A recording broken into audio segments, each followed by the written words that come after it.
A very warm welcome to all of you. एक बार फिर दोबारा से आप सभी लोगों का स्वागत है और अभिनंदन है। आज हम लोग क्या पढ़ने वाले हैं? आज हम लोग ऑर्डर एंड रैंकिंग, जिसे हम लोग क्रम और अनुक्रम कहते हैं, क्रम और अनुक्रम का अभ्यास प्रश्न हम लोग करने वाले हैं, प्रैक्टिस क्वेश्चंस करने वाले हैं, एक्सरसाइज करने वाले हैं, और जो कि ये भाग 1 है। ठीक है, क्वेश्चंस करेंगे। इससे पहले जो हमने टाइप्स वगैरह सारे सीख रखे हैं इसके, उन सभी को अब अप्लाई करने का टाइम आ चुका है। ठीक है, तो सारे रूल्स को ध्यान में रखते हुए और उसके बाद फिर क्वेश्चंस को आप लोग करिएगा। ठीक है, क्वेश्चंस को बहुत ध्यान से पढ़िएगा, इस बात का बहुत ज्यादा ध्यान रखिएगा। क्वेश्चन को ध्यान से पढ़ना है, क्वेश्चन क्या कह रहा है उसके अकॉर्डिंग उसका डायग्राम ड्रॉ करना है और फिर उसके बाद अपने को आंसर करना है। ठीक है, चलिए तो स्टार्ट करते हैं आज के सेशन को। हम लोग इंडेक्स के अंदर अगर हम लोग बात करें तो ये हम सारे टाइप्स हम लोग पढ़ चुके हैं ऑलरेडी। ठीक है, प्रकार 1 के अंदर स्थिति आधारित प्रश्न थे हमारे पास में, प्रकार 2 के अंदर मध्य पर आधारित प्रश्न थे, प्रकार 3 के अंदर इंटरचेंज पर आधारित प्रश्न थे। ठीक है, प्रकार 4 के अंदर अनुपात पर आधारित क्वेश्चन थे। इसके बाद 5वें प्रकार में अधिकतम और न्यूनतम पर आधारित थे, और उसके बाद तुलना पर आधारित क्वेश्चंस को हम लोगों ने किया था। ठीक है, ये सारी चीजें हम लोग कर चुके हैं। अब आगे हम लोग बढ़ते हैं। डिस्क्लेमर, अस्वीकरण। हमारे स्लाइड डेक में उपयोग की गई छवियां केवल शैक्षिक उद्देश्यों के लिए है। हम इन छवियों के मूल रचनाकारों और मालिकों की बौद्धिक संपदा और अधिकारों का सम्मान करते हैं। यदि आप इस डेक में उपयोग की गई किसी भी छवि के मालिक हैं और कोई चिंता या समस्या है, तो कृपया करके हमें sathi@iitk.ac.in पर हमसे संपर्क करें। हम छवियां हटा देंगे। Thank you so much. तो ये लीजिए आज का सबसे पहला क्वेश्चन। जी हाँ, बहुत ही छोटा सा क्वेश्चन दिया गया है ना। क्वेश्चन को करेंगे बढ़िया तरीके से, बढ़िया अंदाज में, और उसके बाद अपना आंसर नोट करेंगे। ठीक है, आंसर नोट करने के बाद में फिर ये देखेंगे जब मैं आपको इसका सॉल्यूशन करवाऊंगा तो आखिरकार हमारा आंसर सही निकला है या गलत निकला है, इसको हमें चेक करना है। तो जितने भी क्वेश्चन होंगे उसमें आप लोग एक बार चेक करते जाएंगे कि हमारे आंसर्स कितने सही निकल रहे हैं और कितने गलत निकल रहे हैं। ठीक है, तो स्टार्ट करते हैं एक बार। आइए पहले एक बार क्वेश्चन को जरा पढ़ते हैं। दक्ष मैनिक से लंबा है लेकिन रोहन जितना लंबा नहीं है। सोमेश दक्ष से छोटा है लेकिन फरहान से लंबा है। इनमें से सबसे छोटा कौन है, क्वेश्चन में ये पूछा गया है। ठीक है, 10 सेकंड है आपके पास, क्वेश्चन को करिए बढ़िया तरीके से, फिर उसके बाद इसके सॉल्यूशन पर बात करते हैं। ये लीजिए।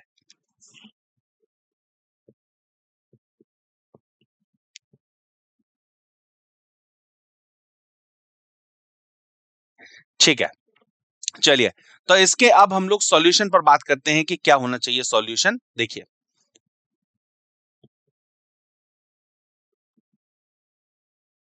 सॉल्यूशन के अंदर अगर मैं बात करूं तो सबसे पहले इसके समाधान, अवधारणा कौन सी लग रही है? अवधारणा 5 पॉइंट आपकी इसके अंदर जो लग रही है वो 5.1.6 की ए अवधारणा प्रयोग करते हुए इस क्वेश्चन को हमें सॉल्व करना है। ठीक है, 5.1.6 अवधारणा को यूज करते हुए हमें क्वेश्चन को सॉल्व करना है। जानकारी के अनुसार अगर देखा जाए तो ऊंचाई का क्रम क्या होना चाहिए, तो सबसे पहले जरा पहली लाइन को पढ़ते हैं।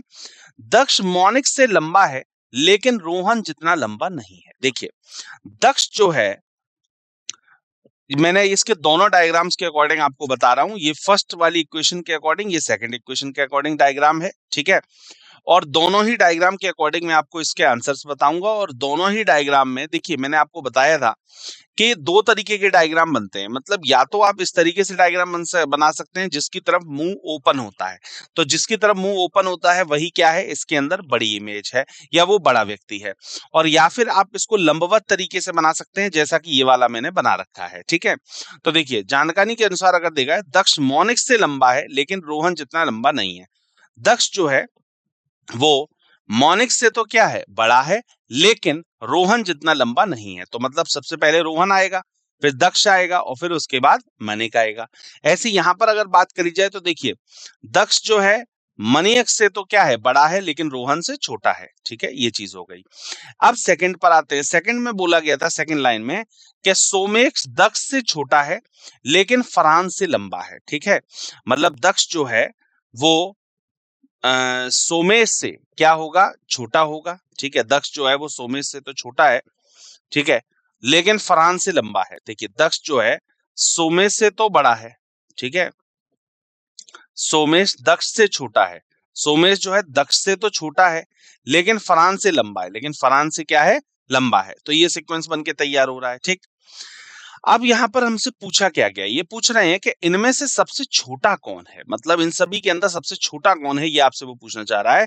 तो छोटा देखिए, मनियक भी छोटा है और फरहान भी छोटा है, मतलब फर्स्ट वाली कंडीशन के अकॉर्डिंग देखा जाए तो मनियक है, और सेकंड वाली कंडीशन के अकॉर्डिंग देखा जाए तो फरहान है। ठीक है, तो दोनों ही ये छोटे हैं। ठीक है, तो समीकरण पहला और समीकरण दूसरा बोला ही गया था, ये से मनियक और फरहान सबसे छोटे हैं, मतलब दोनों के अकॉर्डिंग अलग अलग आंसर इसमें निकल के आने वाले हैं। ठीक है, तो जब दो आंसर्स निकल के आ रहे हैं तो इसके अंदर हम ऑप्शन लगाएंगे फोर्थ ऑप्शन, मतलब निर्धारित नहीं किया जा सकता है। ठीक है, इसको हम फाइनल नहीं कर सकते, निर्धारित कैन नॉट बी डिटरमाइन कि आखिरकार कौन है। ठीक है, या उस तरीके से हमको ऑप्शन दिया जाता और करके कि ये या ये या ये, तो फिर हम उसके अकॉर्डिंग आंसर कर सकते थे। ठीक है, लेकिन जब ऐसे ऑप्शन नहीं दिए गए हैं तब हम लोगों को सिंपल ही इसको करना है, इनमें से कोई नहीं। ठीक है, चलिए इतनी बात क्लियर है, आगे बढ़ सकते हैं। ये लीजिए, दूसरा सवाल आप सभी की स्क्रीन के ऊपर है, 10 सेकंड है आपके पास, करेंगे इस क्वेश्चन को। और सबसे पहले एक काम करते हैं, एक बार जरा क्वेश्चन को स्टडी करते हैं। 5 बच्चों को उनके बौद्धिक स्तर जानने के लिए मनोवैज्ञानिक परीक्षण दिए गए। ठीक है, 5 बच्चों का मतलब मेंटल एबिलिटी को चेक करना था, तो मनोवैज्ञानिक परीक्षण दिया गया। रिपोर्ट्स में मनोवैज्ञानिक ने बताया कि बच्चा ए जो है वो बच्चा बी से कम बुद्धिमान है, बच्चा सी बच्चा डी से कम बुद्धिमान है, बच्चा बी बच्चा सी से कम बुद्धिमान है, और बच्चा ए बच्चा ई से अधिक बुद्धिमान है। तो इसमें बोला गया था कि सबसे बुद्धिमान बच्चा कौन है। ठीक है, मतलब सबसे ऊपर कौन आने वाला है, ये पूछा गया है। एक बार आप ट्राई करेंगे इस क्वेश्चन को 10 सेकंड में, उसके बाद फिर मैं आपको इसका आंसर बताता हूं। ये देखिए,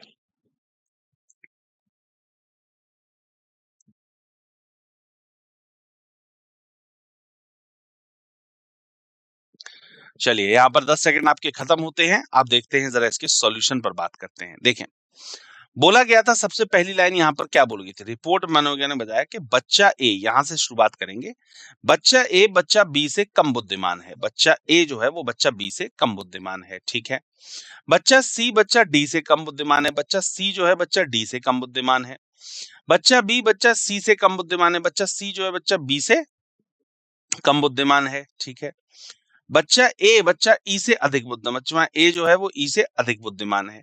अगर समीकरण पहला दूसरा तीसरा चौथे को अगर सभी को कंबाइंड हम लोग करते हैं, तो बौद्धिक स्तर का जो अंतिम क्रम बन के तैयार हो रहा है वो कुछ ये बन रहा है कि सबसे बुद्धिमान इसमें है डी, डी के बाद सी, सी के बाद बी, बी के बाद ए और ए के बाद ई।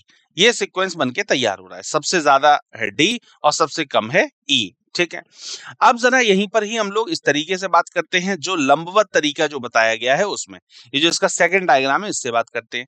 बच्चा ए बच्चा बी से कम बुद्धिमान है, बच्चा ए जो है वो बी से कम बुद्धिमान है, बच्चा सी बच्चा डी से कम बुद्धिमान है, बच्चा सी जो है वो बच्चा डी से कम बुद्धिमान है। ठीक है, बच्चा बी बच्चा सी से कम बुद्धिमान है, बच्चा बी जो है वो बच्चा सी से कम बुद्धिमान है। तो देखिए, डी सी बी ए, इसके बाद बच्चा ए बच्चा ई से अधिक बुद्धिमान है, ए जो है वो ई से अधिक होना चाहिए। ठीक है, तो इसका मतलब सबसे नीचे कौन आ रहा है, ई आ रहा है, और यहाँ पर भी कौन आ रहा है, ई आ रहा है। इसका मतलब जो इसके लिए सही आंसर होना चाहिए, जो परफेक्ट आंसर होना चाहिए, वो क्या होना चाहिए, ई। ठीक है, तो ई जो है वो इसके अंदर सबसे कम है और डी जो है वो इसके अंदर सबसे ज्यादा है। ठीक है, सबसे ज्यादा बुद्धिमान। अब हमसे देखते हैं जरा क्वेश्चन क्या पूछ रहा है।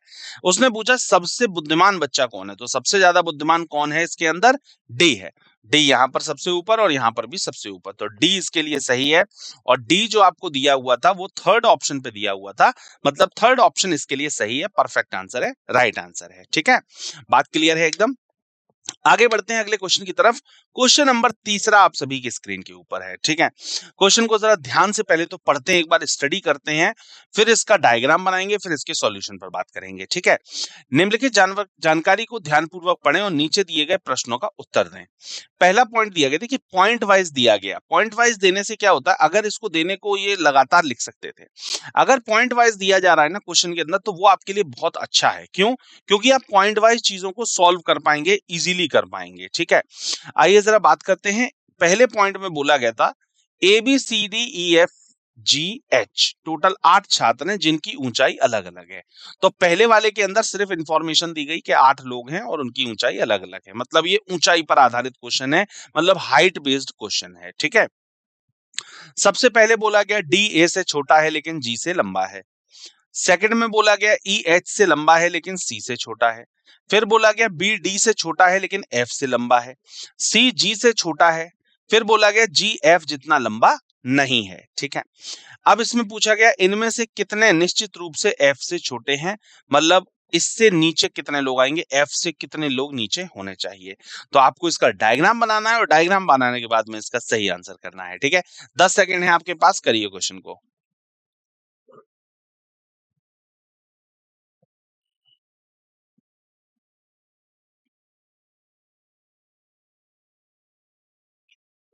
चलिए आइए जरा इसके सॉल्यूशन पर हम लोग बात करते हैं। देखिए, अवधारणा 5.1.6 ए का यूज करते हुए इस क्वेश्चन को हम लोगों को करना है। ठीक है, यहां पर देखिए सबसे पहली लाइन क्या जो बोली गई थी, ये पहली लाइन हो गई आपकी, 8 छात्र हैं जिसके अंदर। यहां से आते हैं सेकंड लाइन से, डी ए से छोटा है लेकिन जी से लंबा है। तो पहली वाली लाइन हमने यहां पर ये सॉल्व कर ली। ठीक है, इसके बाद बोला गया था कि ई एच से लंबा है लेकिन सी से छोटा है, लेकिन सी से क्या है, छोटा है। ठीक है, बी डी से छोटा है लेकिन एफ से लंबा है, बी डी से छोटा है लेकिन एफ से लंबा है। इक्वेशन ये हो गई। फिफ्थ इक्वेशन हो गई सी जी से छोटा है, सी जो है वो जी से छोटा है।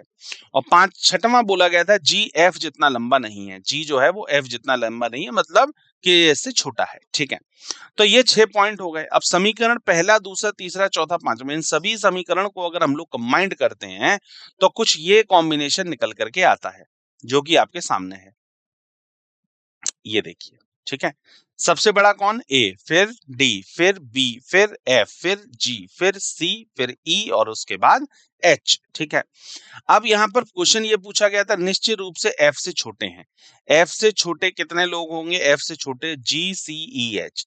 तो जी सी ई एच ये चारों ही लोग जो हैं वो एफ से छोटे होने वाले हैं। ठीक है, ये हो गया इसके लिए सही जवाब। अब ये जो लंबवत डायग्राम है, कुछ बच्चों को लंबवत चीजें समझ में आती हैं, तो इस पर भी जरा एक बार बात कर लेते हैं कि लंबवत में इसका आंसर किस तरीके से होना चाहिए। देखिए, यहां पर बोला गया था डी ए से छोटा है लेकिन जी से लंबा है। डी जो है वो ए से छोटा है, ए से छोटा है लेकिन जी से लंबा है, लेकिन जी से लंबा। अब देखिए एक बात समझिए, यहां पर बहुत सिंपल सी, ये इसने इससे क्या बोला, छोटा है, कितना छोटा है नहीं पता, और ये इससे लंबा है, कितना लंबा है ये नहीं पता। इसका मतलब ये हुआ कि इन दोनों के बीच में कितने भी लोग आ सकते हैं, और डी और ए के बीच में भी कितने लोग आ सकते हैं। इनिशियल स्टेज पर हम लोग ये बात नहीं कह सकते हैं, शुरुआती स्तर पे हम लोग ये बात नहीं कह सकते हैं कि आखिरकार कौन है। ठीक है, चलिए आगे बात करते हैं हम लोग। ई एच से लंबा है, ई जो है वो एच से लंबा है। देखिए ई जो है वो एच से लंबा है। ठीक है, अच्छा, और डी का जो दिखाया गया था वो किस दिखाया था, डी ए से छोटा है लेकिन डी जी से लंबा है। ठीक है, ये यहां पर ऐसे बना दिया मैंने। ठीक है, फिर बोला गया था बी डी से छोटा है, बी जो है वो डी से छोटा है, डी से छोटा है लेकिन एफ से लंबा है, और ये देखिए एफ से लंबा है। ठीक है, सी जी से छोटा है, सी जो है वो जी से छोटा है, तो जी से छोटा कौन है, सी है। जी एफ जितना लंबा नहीं है, जी जो है वो एफ जितना लंबा नहीं है, मतलब एफ से निश्चित तौर पे जी छोटा ही होगा। ठीक है, ये सीक्वेंस बन के तैयार हुआ, आपके सभी के सामने था। पूछा गया था एफ से छोटे कितने लोग हैं, जी सी ई एच। तो मतलब यहां से भी वही आंसर निकल के आया और यहां से भी वही आंसर सेम निकल के आया है। ठीक है, तो कहने की बात ये हुई कि आपको अगर ये डायग्राम इस तरीके से समझ में आता हो तो ये कर सकते हैं, मतलब जो इसमें सबसे ऊपर है वो सबसे ज्यादा लंबा है, जो सबसे नीचे है वो सबसे ज्यादा छोटा है। और अगर आपको ये नीचे वाला डायग्राम समझ में आता हो तो आप इसके अकॉर्डिंग भी कर सकते हैं। दोनों ही डायग्राम आपके सामने हैं, जिस डायग्राम से आपको समझ में आता हो आप उस डायग्राम के अकॉर्डिंग क्वेश्चन को कर सकते हैं। कोई हार्ड एंड फास्ट रूल नहीं है कि इससे ही करना है, आप किसी से भी कर सकते हैं। ठीक है, चलिए अगले क्वेश्चन पर मूव करते हैं। नेक्स्ट क्वेश्चन आप सभी की स्क्रीन के ऊपर फोर्थ क्वेश्चन आया है। सेम क्वेश्चन है, जी हाँ, सेम क्वेश्चन दिया गया है, बस इसमें लास्ट में क्वेश्चन चेंज किया गया है। देखिए, यदि एक और छात्र जे जो ई से लंबा है लेकिन जी से छोटा है समूह में जोड़ा जाता है तो निम्नलिखित में से कौन सा निश्चित रूप से सही होगा। ठीक है, तो यहां पर क्या किया गया है, यहां पर इसके अंदर एक नई चीज ऐड कर दी गई है, मतलब एक नया क्वेश्चन पूछ लिया गया है। बाकी ऊपर की जितनी भी जानकारी थी 1 से लेकर के 6 पॉइंट तक वो सारी की सारी सेम है। A B C D E F G 8 छात्र हैं जिनकी ऊंचाई अलग अलग है। डी ए से छोटा है लेकिन जी से लंबा है। ई एच से लंबा है लेकिन सी से छोटा है। बी डी से छोटा है लेकिन एफ से लंबा है। सेम क्वेश्चन जो वहां पर था वही सेम क्वेश्चन यहाँ पर है, बस लास्ट में क्वेश्चन चेंज कर दिया गया है।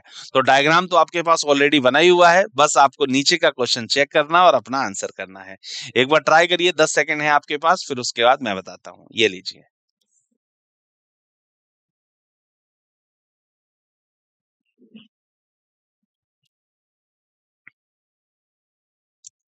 आइए क्वेश्चन पर जरा बात करते हैं कि क्वेश्चन क्या पूछा गया है। सॉल्यूशन तो हम ऑलरेडी यहाँ पर कर चुके हैं, ये रहा सॉल्यूशन, ये रहा सॉल्यूशन। अब इस पर जरा बात करते हैं यहाँ के क्वेश्चन पर। क्वेश्चन बोल रहा था कि यदि एक और छात्र जे जो ई से लंबा है, जो ई से लंबा है लेकिन जी से छोटा है, ठीक है, जी से छोटा है, ठीक है, यदि एक और छात्र जे जो ई से तो लंबा है, ठीक है, और जी से छोटा है, ठीक है, और इसका नाम क्या है जे, तो मतलब जे यहां पर आ जाना चाहिए, सी और जे बराबर में होने चाहिए, ठीक है। चलिए, लेकिन जी से छोटा समूह में जोड़ा जाता है तो निम्नलिखित में से कौन निश्चित रूप से सही होगा, ठीक है। कौन का मतलब कि ये जो स्टेटमेंट्स ऊपर आपको दिए गए हैं वो इसके अंदर कौन से इसके अंदर सही होंगे, ये आपसे पूछना चाह रहा है। तो देखिए यहाँ पर ये आपको दिया गया था, सेम डायग्राम वही वाला सेम बन के तैयार हुआ है। जे को जी और ई के बीच सी के साथ रखा जाना चाहिए, जो कि हमने रखा भी है, ठीक है। लेकिन यह स्पष्ट नहीं है कि सी और जे में कौन लंबा है। सी और जे में कौन लंबा है ये हम नहीं बता सकते हैं। उपरोक्त व्यवस्था में जी निश्चित रूप से डी से छोटा है। डी जी जो है वो डी से निश्चित रूप से छोटा है, ये कंफर्म है, ठीक है। आइए जरा बात करते हैं यहाँ पर। पहला विकल्प दिया गया था सी और जे की ऊंचाई समान है, ठीक है। दूसरा जी डी से छोटा है, ठीक है। तीसरा जी एच से छोटा है, फिर जी ए से लंबा है और इनमें इसके कोई नहीं। अब यहाँ पर देखिए एक्सप्लेनेशन यही दिया गया है कि जे को जी और ई के बीच सी के साथ रखा जाना चाहिए, लेकिन ये स्पष्ट नहीं है कि सी और जे में कौन लंबा है। सी इसके बराबर है या एक आध कोई ऊपर नीचे है, ये यहाँ से कंफर्म नहीं हो पा रहा है, ठीक है। तो उपरोक्त व्यवस्था के हिसाब से ये वाला बिल्कुल सही होना चाहिए कि जी निश्चित रूप से डी से छोटा है। जी डी से छोटा है, मतलब ये सेकंड ऑप्शन जो होना चाहिए वो इसके लिए बिल्कुल सही होना चाहिए, परफेक्ट आंसर होना चाहिए, ठीक है। हमें निश्चित देखना था, उसने बोला था निश्चित रूप से जो सही हो, ठीक है, मतलब ये नहीं कि लगभग में सही हो। लगभग में सही होता तो हम शायद ऊपर वाले को कर देते सही, फर्स्ट ऑप्शन को। और आप भी जब पहले क्वेश्चन आपकी स्क्रीन के ऊपर आएगा और आप जब विकल्प देखेंगे तो ऑप्शन में देखिए एक क्या होता है, एक अंदर से फीलिंग आती है आंसर को लेकर के, एक अंदर से आवाज आ रही होती है, एक गट फीलिंग होती है। और वही गट फीलिंग अगर हमको पहले ऑप्शन पर दिखाई दे जाए तो हम सीधे उसको लगाते हैं और उसके बाद आगे चले जाते हैं, और हमारा जब बाद में हम लोग चेक करते हैं तो आंसर गलत निकलता है। ये काफी बार ऐसा होता है। तो इसीलिए ध्यान रखिएगा कि सारे ऑप्शंस की क्लोज स्टडी जरूर कर लिया करिए एक बार, कि सारे ऑप्शंस में क्या चीज दी जा रही है, ठीक है। अब यहाँ पर अगर हम लोग देखते सी और जे की ऊंचाई समान है, हम इसको लगाकर चले जाते, लेकिन वाकई में वास्तविकता में क्या था कि जी जो है वो डी से छोटा है, हमें निश्चित रूप से सही निकालना था। इसमें बोला था निश्चित रूप से सही होगा, वो देखना था, ठीक है। बात क्लियर हो गई। चलिए, तो इसके लिए बी ऑप्शन जो है सेकंड ऑप्शन बिल्कुल सही है। अगले क्वेश्चन की तरफ मूव कर रहे हैं। क्या बात है, ये लीजिए। फिर दोबारा से उसी तरीके का सेम क्वेश्चन आप सभी की स्क्रीन के ऊपर आया है, देख लीजिए एक बार। वही क्वेश्चन है, बस लास्ट में क्वेश्चन चेंज किया गया होगा। निम्नलिखित में से कौन सा निश्चित रूप से गलत है, ये बोला गया है। चीजें सारी वही हैं, A B C D E H 8 छात्र हैं जिनकी ऊंचाई अलग अलग है। डी ए से छोटा है लेकिन जी इतना लंबा नहीं है। सेम क्वेश्चन फिर दोबारा से आया है। सेम इसका जो सॉल्यूशन है वो भी प्रीवियस की तरीके से सेम ही रहेगा। बस लास्ट में ये जो क्वेश्चन पूछा गया बस ये अलग हो गया है, ठीक है। तो इसको आप फटाफट से सॉल्व करिए जल्दी से 10 सेकंड में, फिर इसके ऊपर आंसर पे बात करते हैं।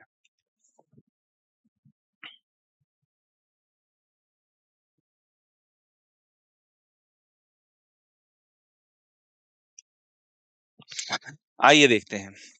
निम्नलिखित में से कौन निश्चित रूप से गलत होगा, ये आपसे वो पूछना चाह रहा है, ठीक है। तो निश्चित रूप से कौन सा इसके अंदर गलत होना चाहिए, ये इसके अंदर आपको ऑप्शन दिया गया था, ठीक है। अब जैसे सबसे पहला इसके अंदर क्या बोला गया था, ठीक है। पहला बोला गया था जी एफ से छोटा है। क्या बोला गया था, जी एफ से छोटा है, तो जी जो है एफ से छोटा है, बिल्कुल सही है।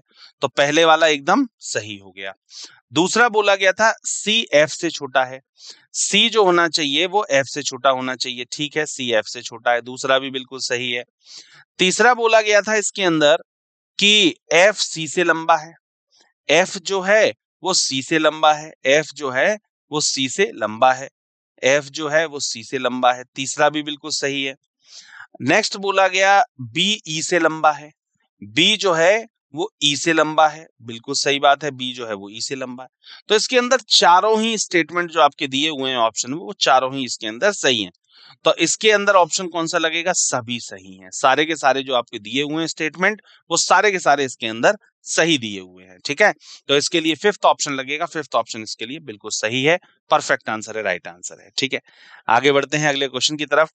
अगला क्वेश्चन हमारे पास आया है, फिर दोबारा से वही, देखिए क्या बात है, फिर दोबारा से वही क्वेश्चन सेम आया है, बस लास्ट में आपसे क्वेश्चन चेंज किया गया है। लास्ट में जो क्वेश्चन चेंज किया गया है उसको जरा एक बार पढ़ लेते हैं। जब 8 छात्रों को ऊंचाई के अवरोही क्रम में व्यवस्थित किया जाएगा तो निम्नलिखित में से कौन निश्चित रूप से शीर्ष से तीसरा होगा? कौन शीर्ष से तीसरा होगा, ये आपसे वो पूछना चाह रहा है, ठीक है। तो इसकी एक बार निकालिए आप लोग आंसर, 10 सेकंड है आपके पास, करिए।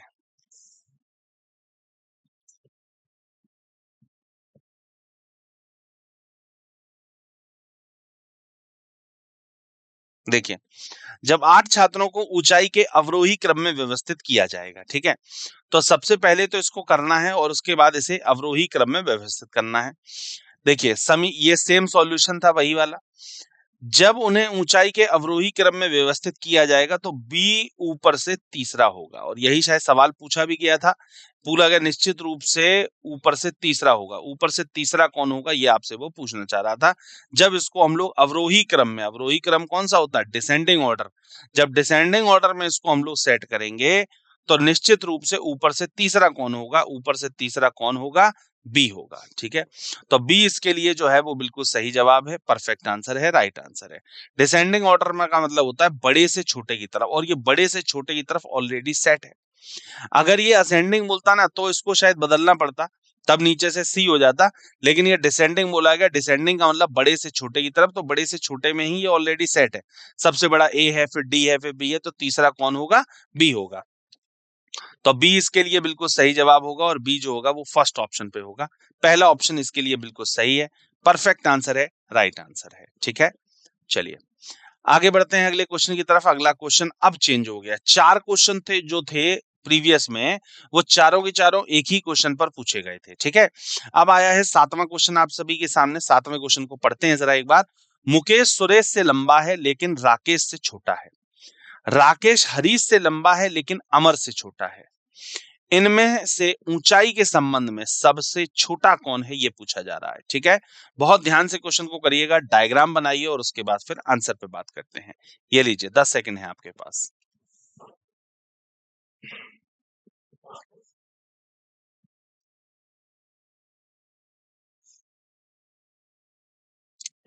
देखिए, आइए जरा इसके सॉल्यूशन पर हम लोग बात करते हैं। अवधारणा 5.1.6 का इस्तेमाल करते हुए क्वेश्चन को सॉल्व किया जाएगा।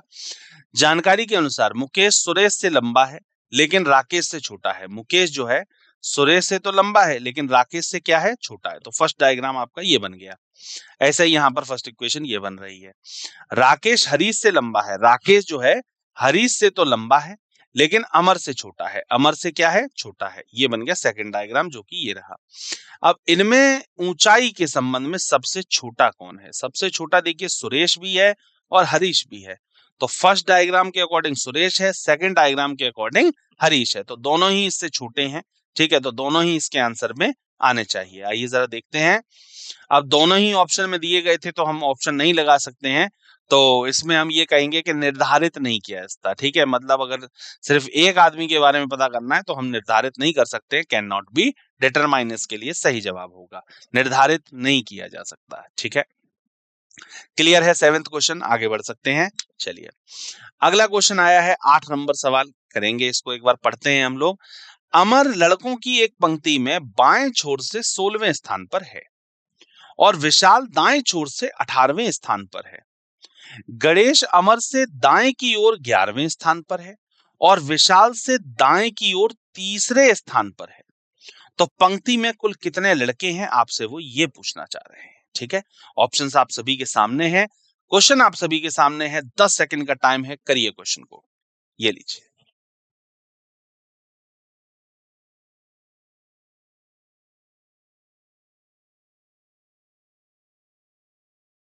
आइए क्वेश्चन पर जरा हम लोग चर्चा करते हैं। एक बार बोला गया था अमर लड़कों की एक पंक्ति में बाएं छोर से 16वें स्थान पर है। तो देखिए बाएं छोर से 16वें स्थान पर कौन बैठा हुआ है, अमर बैठा हुआ है। ठीक है, और विशाल दाएं छोर से 18वें स्थान पर है। विशाल जो है दाएं छोर से 18वें स्थान पर है, ये रहा 18वें स्थान पर। ठीक है, गणेश अमर से दाएं की ओर 11वें स्थान पर है।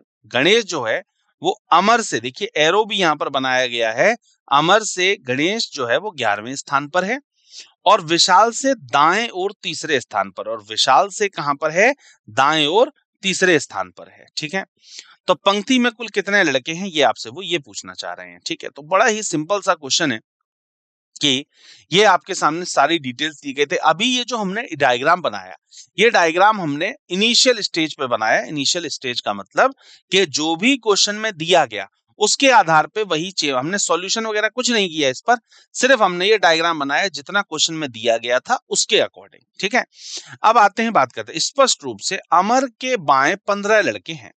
भाई अमर जब इधर से 16वां है तो इससे पहले 15 लड़के होंगे, ऑब्वियस सी बात है। क्लास में अगर मेरी 10वीं पोजीशन आई है तो मेरे से पहले 9 लोग होंगे। आपकी अगर 5वीं पोजीशन आई है किसी क्लास के अंदर, किसी टेस्ट के अंदर, तो आपसे पहले 4 लोग होंगे। ऐसे यहाँ पर है कि ये 16 है तो इससे पहले कितने लोग होंगे, 15 लोग। फिर एक हो गया कौन, अमर। ठीक है, अमर और गणेश के बीच कितने लड़के हैं, 10 लड़के हैं। अमर और गणेश के जब ये इससे 11वां है तो इन दोनों के बीच में कितने हो जाएंगे, ये 10 लड़के हो जाएंगे। इधर कितने हैं, 15 लड़के बैठे हुए हैं। ठीक है, तो 15 ये हो गया, एक हो गया अमर और 10 लड़के हो गए अमर और गणेश के बीच में। अब इधर से देख लीजिए कि इधर से कितना हो रहा है। भाई इधर से जब आप देखेंगे कि 18वां जब ये है, जब ये 18 था, कहां से, राइट से, जब ये 18 नंबर पे था और गणेश के दाएं 14 लड़के हैं। अगर आप देखें तो गणेश के दाएं ओर 14 लड़के होंगे। क्यों होंगे, क्योंकि जब ये 18वां था तो इसका राइट से पोजीशन गणेश का कितना होगा, मुझे लगता है कि ये अपना 15वें स्थान पर होना चाहिए। भाई 15वां ये होगा तभी तो ये 18वां होगा, क्योंकि इनके बीच में 3 का गैप है। तो जब ये 15वां होगा तो इससे पहले इधर कितने होंगे, 14 बच्चे होंगे। ठीक है, तो 14 लोग हो गए ये, तो 15, फिर एक हो गया अमर, फिर 10 लोग हो गए अमर और गणेश के बीच में, फिर एक हो गया कौन, गणेश, और फिर 14 लड़के हो गए इसके राइट साइड में। टोटल कितना आ गया, 41 संख्या निकल के आ गई। 41 लोग इस पंक्ति के अंदर बैठे हुए हैं। ठीक है, और भी तरीके हैं। देखिए एक क्वेश्चन को करने के काफी तरीके होते हैं, इसको आप दूसरे तरीके से भी कर सकते हैं कि विशाल है, विशाल को सेंटर में मान लीजिए। क्यों, क्योंकि विशाल का राइट से आपको पोजीशन दिया हुआ है, कितना है, 18।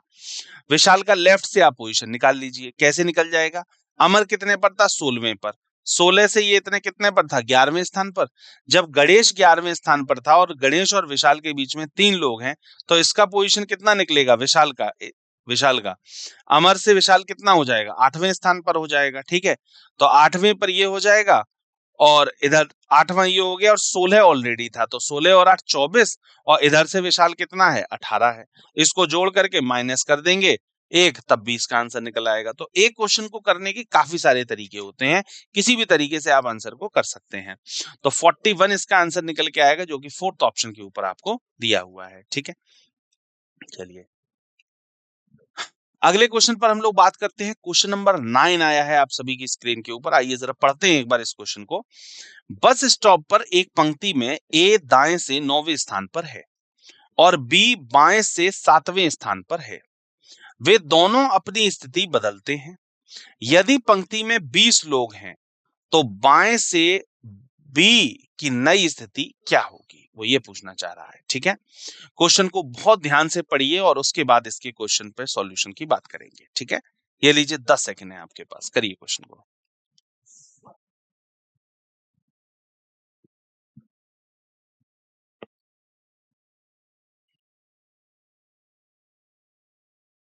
देखते हैं।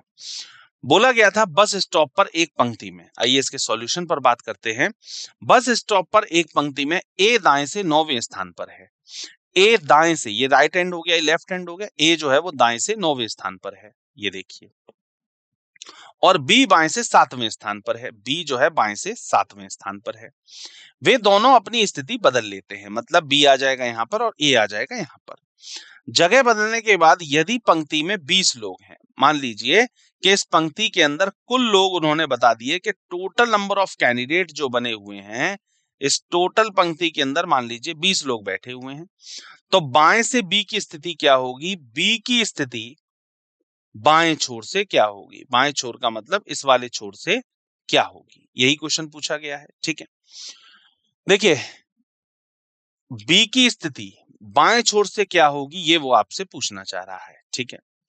तो सबसे पहले तो ये निकाल लेते हैं कि आखिरकार इन दोनों के बीच में कितने लोग होंगे। वो कैसे निकाला गया कि भाई 9 इधर से है, ये 7 है, 9 और 7 कितना होता है? 9 और 7 16, 20 हो गया टोटल, 20 में से 16 गया, कितना बचा? 4। मतलब इन दोनों के बीच में कितने लोग हैं? 4 लोग बैठे हुए हैं, ठीक है। अब 4 लोग जब बीच में बैठे हुए हैं, ये इधर से कितना था? बी का पोजीशन 7वां, 4 लोग बीच में है, 7 और 4 कितना होता है? 11, और 11 के बाद बी कितने पर होगा? 12 पर। कितने पर होगा? 12 पर। बड़ा ही सिंपल भाई, बी है इधर से 7th पर था, 7 के बाद 4 लोग ये बैठे हैं, 7 और 4 11 हो गया, और 11 के बाद 12वें नंबर पे हो जाता है बी। तो ए दाईं ओर, ए के दाईं ओर 8 लोग हैं। आप ऐसे भी क्वेश्चन को कर सकते हैं कि ए के राइट साइड में कितने लोग होंगे? 8 लोग होंगे, ठीक है। तो बाएं छोर से बी की स्थिति निकालने के लिए n माइनस ए के दाईं ओर शेष व्यक्ति कर देंगे, मतलब 20 में से 8 गया, कितना बचा? 12 बचा, ठीक है। तो 12 इसके लिए बिल्कुल सही जवाब है, परफेक्ट आंसर है, राइट आंसर है, ठीक है। बात क्लियर हो गई? क्वेश्चन बिल्कुल क्लियर है, 12 एकदम सही जवाब, परफेक्ट आंसर बी ऑप्शन, ठीक है। ये हो गया। चलिए, तो समरी पर हम लोग बात कर लेते हैं। टाइप्स ऑफ क्वेश्चंस हम लोगों ने यहाँ पर आज देखे। हमने क्वेश्चंस के कौन कौन से क्वेश्चन करे हैं? 4.1.6 के क्वेश्चन करे हैं, ठीक है। हमने जो हाइट बेस्ड क्वेश्चन थे उनको हमने किया है, जो ऊंचाई के आधार पे थे या किसी अंक के आधार पर थे, ठीक है। हमने स्थितियों के वाले क्वेश्चन करे हैं, जो पोजीशन इंटरचेंज वाला क्वेश्चन होता है वो हमने किया है। इसके बाद जो पोजीशंस को खिसकाया जाता है, शिफ्ट किया जाता है, वो वाले क्वेश्चंस हम लोगों ने आज यहाँ पर करे हैं, ठीक है। चलिए, मुलाकात होती है हमारे आगे के सेशंस में आप सभी लोगों से। तब तक के लिए थैंक यू सो मच।